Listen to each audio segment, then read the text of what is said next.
దువ్వాడ జగన్నాథం ఓ అగ్రహారంలో వంట మనిషిగా పనిచేస్తుంటాడు. ఏ ఫంక్షన్ జరిగినా అన్ని తానే చూసుకుంటాడు. ఓ ఫంక్షన్లో పూజా హెగ్డేతో పరిచయం అవుతుందట. తొలి చూపులోనే ఆమెను జగన్నాథం ప్రేమిస్తాడు. అగ్రహారంలో బ్రాహ్మణుల పేరు మీద ఉన్న కోట్ల రూపాయల విలువ కలిగిన భూమి ఉంటుంది. దాన్ని ఎలాగైనా కబ్జా చేయాలని రొయ్యల్ నాయుడు రావు రమేష్ ప్లాన్ చేస్తాడు.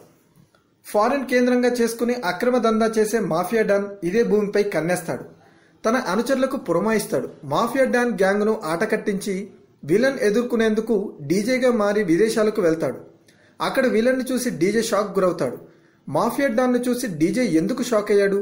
డీజేకి మాఫియా డాన్ కి సంబంధం ఏమిటి? దువ్వాడ జగన్నాథం అసలు కథేమిటి? జగన్నాథంగా ఎందుకు మారాడు? రొయ్యల్ నాయుడు ఆటను ఎలా కట్టించాడు? పూజ అల్లు అర్జున్ ప్రేమ కథ ఎలా ముగింపు కార్డు పడింది అనే ప్రశ్నలకు సమాధానమే దువ్వాడ జగన్నాథం కథ. దువ్వాడ జగన్నాథంలో అల్లు అర్జున్ 2 కోణాలున్న పాత్రను అద్భుతంగా చేశాడనే టాక్ ఇండస్ట్రీలో వినిపిస్తుంది. పూజా హెగ్డే అల్లు అర్జున్ మధ్య సన్నివేశాలను దర్శకుడు హరీష్ శంకర్ చాలా చక్కగా తెరకెక్కించాడని తెలుస్తుంది.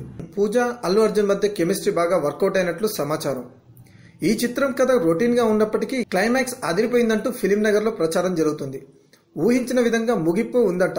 ఈ క్లైమాక్స్ ని చాలా స్టైలిష్ గా ఫినిష్ చేశారని తాజా సమాచారం. రాక్ స్టార్ దేవిశ్రీ ప్రసాద్ అందించిన ఆడియో సూపర్ హిట్ అయింది. ట్రైలర్లు టీజర్లకు యూట్యూబ్ లో అద్భుతమైన రెస్పాన్స్ వచ్చింది. దేవి పాటలకు పూజ అల్లు అర్జున్ వేసిన స్టెప్పులు సూపర్ గా ఉన్నాయని టాక్ అభిమానుల్లో నెలకొంది. ఈ చిత్రానికి దాదాపు అంతా సానుకూల వాతావరణమే ఉంది.